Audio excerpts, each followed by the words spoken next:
हाँ तो बच्चों, मैं अभी चल रहा हूँ आपको ये बताने बायोलॉजिकल क्लासिफिकेशन के पॉइंट्स। इसको ध्यान से देखिएगा। जो अरस्तु साइंटिस्ट थे, अरिस्टोटल वॉज अर्ली, सबसे पहले इनका अटेम्प्ट था कि साइंटिफिक बेसिस कि किस तरह से प्लांट को क्लासीफाई करें। तो इसमें सिंपल मार्फोलॉजिकल फीचर्स, ये कैरेक्टर्स, ये एमसीक्यू में आता है। जो ये इसमें मतलब बोल्ड करेक्टर में लिखा हुआ है ना, बोल्ड लेटर में लिखे हुए हैं, जो थिक लिखे हुए हैं, उस पर विशेष ध्यान दीजिएगा। हालांकि पूरी लाइन ही इंपॉर्टेंट है, बट वो भी पॉइंट्स इंपॉर्टेंट है, ठीक है ना। अब देखिए यहाँ पे आप, जो एनिमल्स हैं उनमें red blood cells, red blood containing और वाइट ब्लड कंटेनिंग, इसकी बेसिस पर, मतलब कि रेड ब्लड कंटेनिंग और विदाउट रेड ब्लड, ऐसे बोल सकते हो आप कि। तो इस हिसाब से ये इनेमा मतलब विद आरबीसी, और without RBC means anaemia. Two kingdom system classification जो है सबसे पहले ये माना गया था, और काफ़ी टाइम तक इसको माना गया था, समझ लीजिए।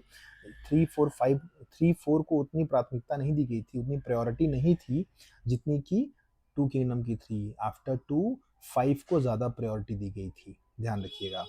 अब अकॉर्डिंग RH विटेकर, जो 1969 में बताया था इन्होंने, क्लेमाइडोमोनास क्लोरेला को हम किंगडम प्रोटिस्टा में ही रखते हैं, इसका बहुत ध्यान रखिएगा, क्योंकि इसमें डाउट आ जाता है आप लोगों को। मैंने क्लासीफाई कर दिया इसीलिए स्पेशली कि कौन किस में रखा गया है, तो इसको आप रीड कर सकते हैं।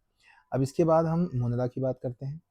मुनरा में bacteria are the sole member, bacteria को सोल मेंबर कहा जाता है, sole member of kingdom मुनरा।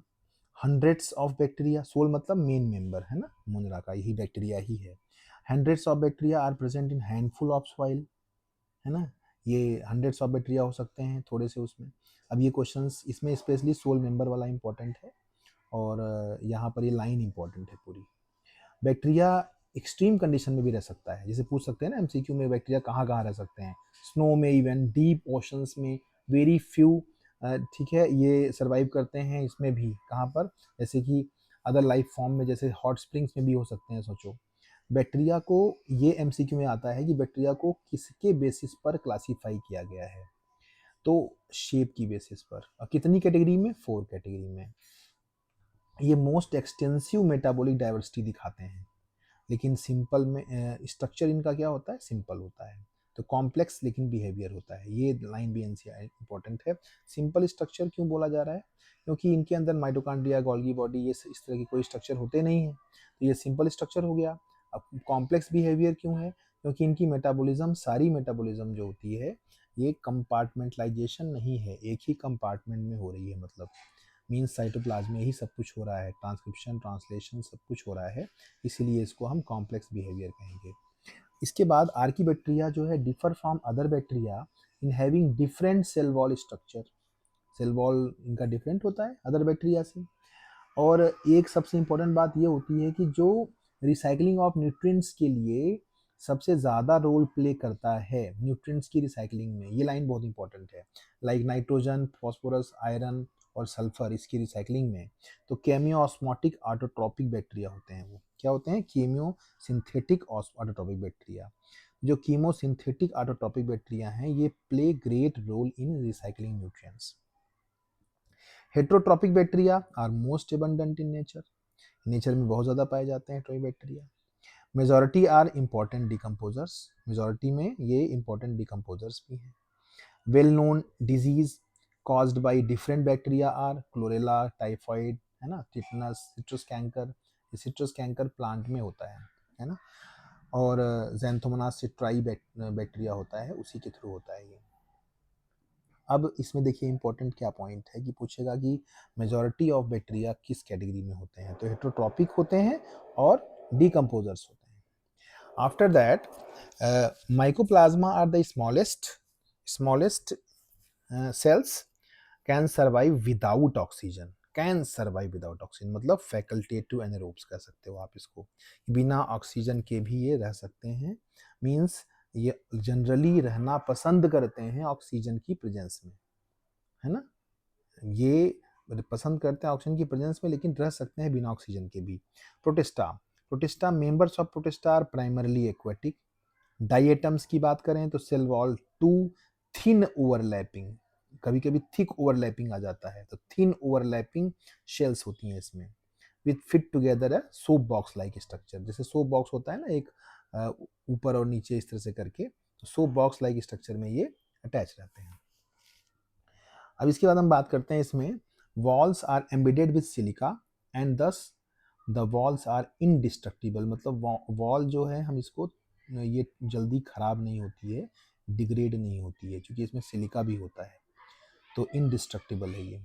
Accumulation over billions of years is referred to as diatomaceous earth, इसलिए बिलियन ऑफ ईयर्स तक ये रहता है, जिसको हम डायटमेशियस अर्थ कहते हैं। Dinoflagellates mostly marine and photosynthetic, mostly marine होते हैं और ये फोटोसिंथेटिक होते हैं dinoflagellates. Cell walls of stiff cellulosic plates, यानी इसमें सेलोजिक प्लेट्स पाई जाती हैं इसे rough rough see on the outer surface. Euglenoids, अब डाइनोफ्लैजिलेट्स के बाद हम बात करते हैं यूग्लिनॉइड्स की, तो euglenoids are found in stagnant water, मतलब रुके हुए पानी में होता है ये, ध्यान रखना ये बहुत अच्छी लाइन है। Euglenoids are found in stagnant water. Body of slime moulds move along decaying twigs and leaves engulfing organic material. Okay, they form a aggregation called plasmodium which may grow and spread over several feet. ये बात की जा रही है slime modes की, ये कई feet तक फैल सकते हैं ये। Amoeboid protozoa live in fresh water, sea water में भी हो सकता है, देखो अमीबा अमीबॉयड वाले, अब मॉइस्ट सॉइल में भी हो सकते हैं। मैराइन अमीबॉयड प्रोटोजोआ, जो मैराइन वाले होते हैं उनमें सिलिका भी हो सकती है, ठीक है, सरफेस पे उनके। और सिलिका और कहाँ थी इसके अलावा, इसके अलावा थी किसमें, डाइएटम्स में, उसकी सेल वॉल में थी सिलिका, ध्यान रखिएगा। लेकिन इसकी सेल वॉल नहीं होती प्रोटोजोअन्स की, इनमें सिलिका शेल्स सरफेस पे पाई जाती हैं इनके। Flagellated protozoans are either free living और पैरासाइट, जो फ्लैजिलेटेड वाले होते हैं ये फ्री लिविंग भी हो सकते हैं और पैरासाइट भी हो सकते हैं, केवल पैरासाइट नहीं होते, ध्यान रखना, ये एग्जाम में पूछा जाता है फ्री लिविंग, पैरासाइट या बोथ, है ना। तो sleeping sickness caused by trypanosoma, ये कॉज होता है ट्रिपेनोसोमा से। Ciliated protozoans are aquatic actively moving organism due to presence of thousands of cilia, जो सिलिएटेड प्रोटोजोअन्स होते हैं ये एक्टिवली मूव करेंगे ही, चूंकि सिलिया मूव करेगा। कैविटी उसके अंदर होती है gullet present which opens into the opens to the outside of the cell surface, जो सेल सरफेस के बाहर की तरफ खुलती है। coordinated movements of rows of cilia causes the water laden with the food to be steered into the gullet, मतलब कि जैसे कि चप्पू चलाते हैं पानी से, जैसे कि या ऐसे कर सकते हो एक सीक्वेंस में है, नीचे की तरफ एक सीक्वेंस में वाटर का के फ्लो के साथ, वाटर के फ्लो के साथ फूड अपने आप चला जाता है गलेट में। स्पोरोजोन्स इंक्लूड्स डाइवर्स ऑर्गेनिज्म, इसमें डाइवर्स ऑर्गेनिज्म होते हैं। स्पोरोजोन्स की बात करते हैं, most notorious is Plasmodium, Plasmodium सबसे वाइवेक्स मलेरियल पैरासाइट होता है, तो ये काफ़ी ज़्यादा नोटोरियस कैटेगरी में इसमें आता है। Malaria create staggering effect on human population, मतलब कि ह्यूमन की पॉपुलेशन को अचानक ये कम भी कर सकता है, बहुत स्टैगरिंग इफेक्ट रोल प्ले करता है ये। किंगडम फंजाई कॉस्मोपोलिशन, मतलब कि हर जगह पाए जाते हैं ये। फिर इसके बाद हम बात करते हैं यूनिक किंगडम ऑफ हेट्रोटॉपिक ऑर्गेनिज्म, इसकी अगर हम बात करते हैं तो ये यूनिक किंगडम है इनका, हेट्रोटॉपिक ऑर्गेनिज्म कह सकते हो आप इनको। यूनिक किंगडम हेट्रोटॉपिक ही क्यों होते हैं, क्योंकि इसमें क्लोरोप्लास्ट नहीं पाया जाता, तो ये हेट्रोटॉपिक ही तो होंगे, और कुछ कैटेगरी में थोड़ी होंगे ये। अब इसके बाद हम बात करते हैं इसमें कि जो अगर आप देखें show great diversity in morphology and habitat, morphology और हैबिटेट में काफ़ी ज़्यादा डाइवर्सिटी शो कर सकते हैं ये। Fungi create bread, mould, rhizopus and orange rots, ये सब क्रिएट करते हैं fungi. Prefer to grow in warm and humid places, गर्म जगहों पर ये रहना पसंद करते हैं और नमी वाली जगह पे, warm and humid places. Fungi are filamentous except yeast, fungi जो भी हैं फिलामेंटस फॉर्म में होते हैं एक्सेप्ट ईस्ट जो कि यूनिसेलुलर फॉर्म में होता है। Mostly are heterotrophic and absorb soluble organic matter from dead substrates, soluble organic matter not inorganic, inorganic तो लेते ही हैं वैसे, बट ये है कि मेनली लेते हैं, एब्जॉर्ब करते हैं ये organic matter as a nutrients, as a food.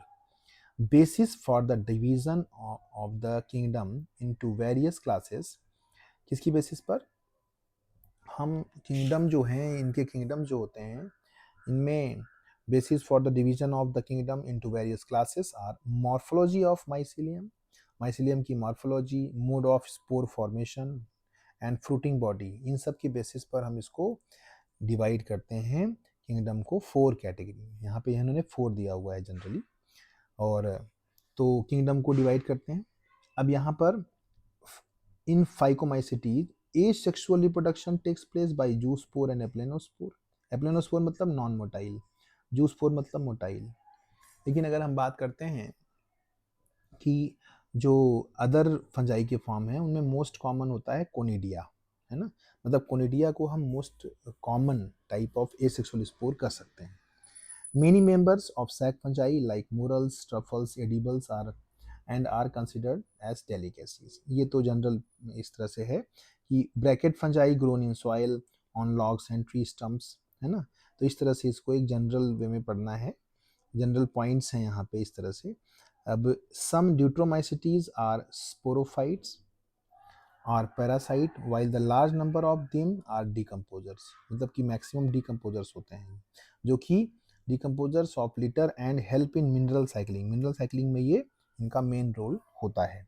Viruses and inert, viruses जो होते हैं इनर्ट क्रिस्टलाइन स्ट्रक्चर होते हैं outside the living cell, living cell के बाहर वायरस की बात हो रही है।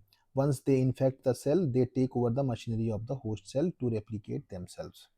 मीन्स पूरी मशीनरी को ये कैप्चर कर सकते हैं। वायरस नेम जनरली दिया हुआ है, इसका बहुत ही मिसकंसेप्शंस हैं। ये पास्चर के बारे में भी बोलते हैं, और जो एनसीईआरटी में दिया हुआ है इवानेवस्की के बारे में कि उन्होंने किया था, तो उसका भी आप ध्यान रखिएगा। जो एनसीईआरटी में गिवन है उसके हिसाब से आप इसको देख लीजिएगा।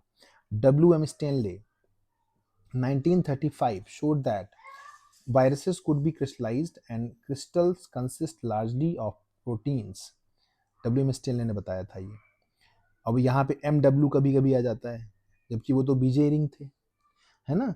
तो viruses that infect plants have single stranded RNA, जो प्लांट को इन्फेक्ट करने वाले होते हैं मेनली। वायरस जो एनिमल्स को करते हैं वो तो आरएनए भी हो सकते हैं, डीएनए वाले भी हो सकते हैं, है ना। Capsomeres are arranged in helical या polyhedral geometric form.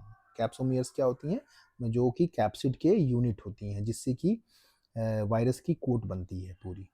In plants, the symptoms can be mosaic formation, leaf rolling, curling, yellowing and vein clearing, dwarfing and stunted growth। ये सभी कैटेगरी जो होती है प्लांट की, ये वायरस से ही कॉज करती है। तो ये वायरस से रिलेटेड डिजीजेस के बारे में है।